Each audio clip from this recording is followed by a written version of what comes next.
ngasekhaya bangibisa ngonyandeni. Awu, umsungu wenyanga emasimini wozalo vela kuthule konke ukunyakaza kanye nokuhlukana kwamazi.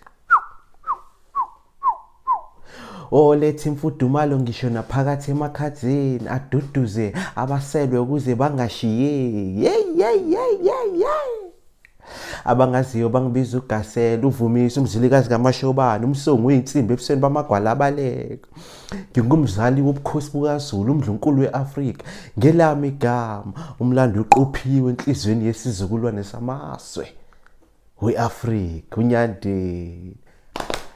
Yo, welcome everyone. Welcome. Thank you so much for tuning in and joining me on our first installment of the Kwane's or YouTube Stay Home with Me poetry concerts. This is the first of many. Thank you so much for tuning in.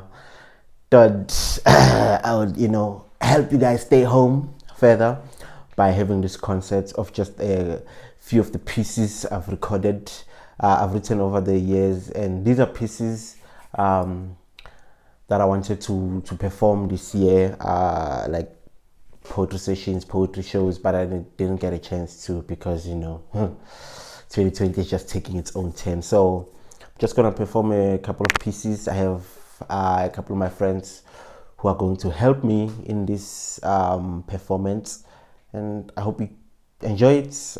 Don't forget, just comment or snap on in the live comment section. I'm here. I'm also on here. I'm watching you guys watching me. So let's just get into it, man. That's just my intro piece, Ingegama.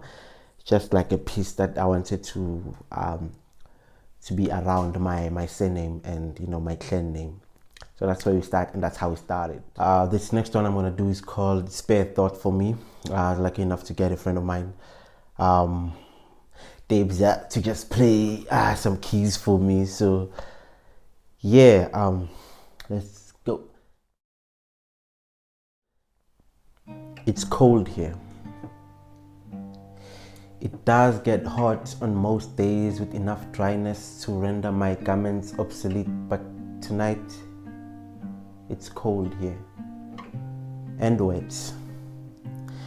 In the morning I left it warm and dry, so I never bothered to cover my blankets or move my jackets out of sight, but these are changing seasons. Tonight I have to face the wet cold uncovered, experiencing every drop throughout the night, counting every second that passes, hoping for the sun to come in early so I can be rescued from the death that lingers in this cold. I bury my face in my legs, clenching hard on my knees, convincing myself that there's still a reason to survive one more night. So I force my thoughts into your home and imagine how different this cold affects us. You are safe in your heated rooms with electric blankets and water bottles to keep your feet warm. This morning you did not need to worry about where you stored your blankets to shield them from the rain. You are safe from this wet cold. And please don't take me wrong, I do not blame you for that. Because if you were in the same situation as me, where would my thoughts escape to? I just hope that tonight, when you switch off the lights, you would spare a thought for me and pray that I see tomorrow so we can meet again by the corner where you always, without fail, smile at me.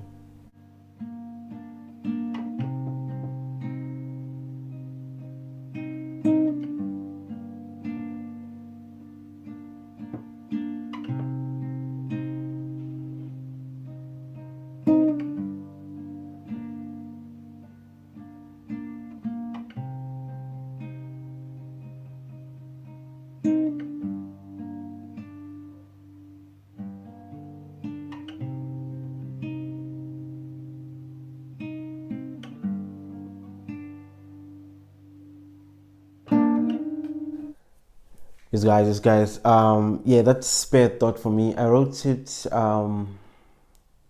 last year as part of the 30 poems in 30 days, and it was a rainy night, and I couldn't help but think of the the guys who are sleeping on the streets without shelter, and who, because it rained the whole day. So, and I was thinking about how their blankets are wet and how they survive in the cold. So this is what this piece is, and that's what it means to me. I just want, especially now in this time, we also have another situation where we also need to think about other people as well. So I thought just for us to spare thought for all those people. This next piece is my attempt at slam poetry. I write not slam really, like free verse, like, yeah, it's my attempt at free slam slash free verse. I write mainly like literature poetry, so that's why these are mainly spoken pieces, like spoken word pieces, and was my attempt at like a free verse piece. It's called The Privileged Pen, and hope you enjoy it, man, because it's a bit somber, but it's still one of my favorite pieces to perform. So, and I haven't performed it for an audience yet, but let's see how it goes. Not so long ago, I attended a poetry event, and the host said something that has haunted me since. It's not like I hadn't heard it before, because I have, but it's the calmness in which he said it that haunts me to this day. I don't think he understood the gravitas. I don't think he understood the gravitas of what he had just uttered. Else he would have been cognizant of the power he was stripping from his audience with each syllable that escaped his lips. As he was laying the ground rules for the slam, he said jokingly, or it seemed like he was joking at the time, and no poems about flowers. Only white people can write those. He said this to a room of about 40 poets, only 3 of which were privileged enough to marvel at nature. There was no poet in that room that did not understand what he meant, for to write about flowers is to write from a space of privilege, wherein you have the freedom to count the stars in the sky and to trace each of the colors on the wings of a butterfly, because there's no pain that can claim your pen. You see, until that day, I understood the difference between the haves and the haves not to only be materialistic. Privilege was driven by what you had over others. When I first learned how to write poetry, I was taught to admire inanimate objects because somehow I had power over them. I can write, or so I thought, a poem about the Fibonacci spirals of a flower without feeling guilty about the beggar whose story I was ignoring. But on that day I was reminded that this writing privilege was not reserved for those with fairer skin, whose power extended to my writing freedom. On the tip of my pen lay the stories of the broken, marginalized, hurt, and hungry. And it was my pen's duty to document that pain, whether or not I felt like it. For pain always found its way into my poetry, no matter how selected my words might have been, or how creative my metaphors were. After the host said this, the pain of rape, hopelessness, hunger, and even loss enveloped and was draped around the mic like a glove tailored for its route with each poet that graced the stage, until until the one white girl ascended to the mic, and what do you know? She recited a poem about the beauty brought on by the first sightings of the jacaranda leaves. And as we clapped for her artistic prowess, I felt the envy of all those who have been before her. For we all envied the privileged pen that she walked with. For to us, that privileged pen would mean we were also free.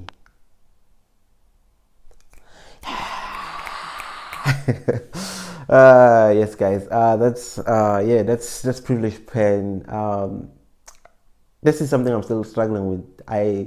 I'm a writer, you know. I write not just poetry. I write stories. I write screenplays, and I find that our pen, like as Black people, we always have like struggles. We always have to document pain, or we always feel like we always have to document pain in our writings, and like the freedom does not extend to other genres, even in music. I remember last year, Tyler the Creator also complained when he received the best rap album, and he was like, my album is not even rap, it's more pop than anything else, but because, you know, we are confined to certain spaces, that's only where we are allowed, you know, to excel. So, and because of our, like our communities being marginalized for so long, there's so many of those stories that we still need to write before we would feel free enough to write about flowers, to write about the sun dancing, to write about like the waves of oceans. So yeah, that's privileged pen. And now for my next number, for this next piece, I it's I have a beautiful friend of mine who was gracious enough, you know, to lend me his strings, Aura just, you know, was gracious enough to help me along in this piece. It's called Everything Is Nothing, and yeah, let's just, you know, get into this collab, and it goes, Aura. Cause everything is nothing, none of this could ever measure up without you.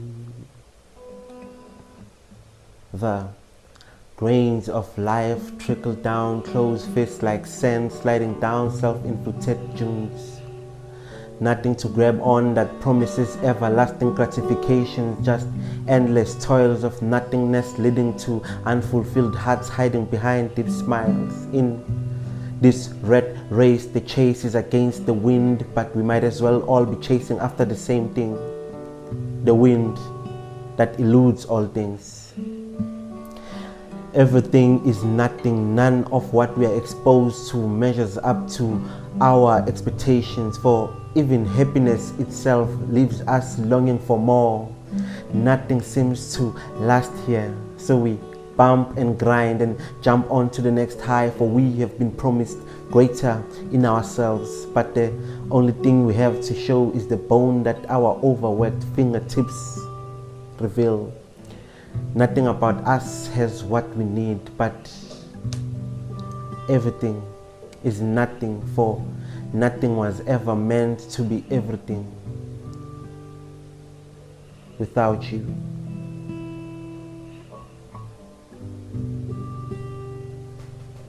Everything is nothing, none of it could ever measure up. Yes sir. Wow. Yes sir, yes sir. Thank you so much, Oratilwe. Thank you, bro. Thank you, bro.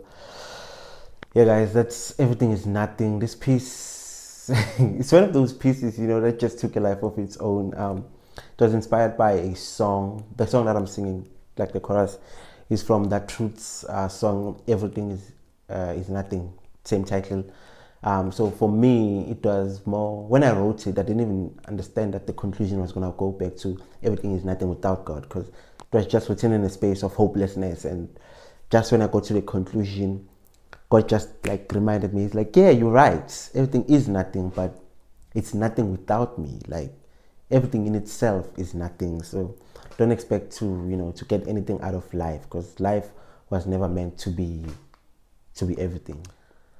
Oh, thank you so much, guys, for tuning in. Let me know what you think of this concerts, what you think of this concepts of the concerts, and if you would like me to do a live one, because this is just a premiere. But if you would like to do, if you tune in, if I were to do like a live performance, I'm gonna do my last piece, sort of a somber piece. I don't know why I'm ending with this piece, but it's one of those pieces, man. This is a really special place in my heart, and like it's not even my story.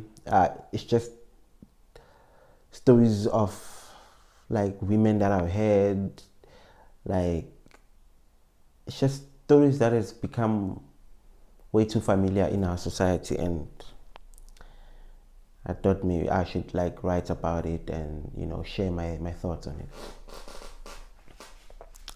Doesn't have a title yet, but I was 9 years old when Daddy first touched me. He had touched me before. I mean, he was my father.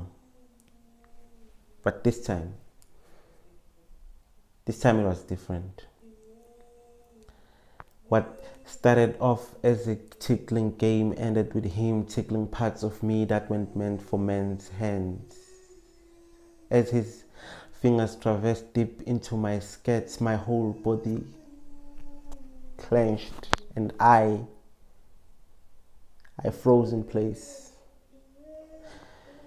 witnessing the layer of protection he had provided being stripped away by the smile that he was showing at me.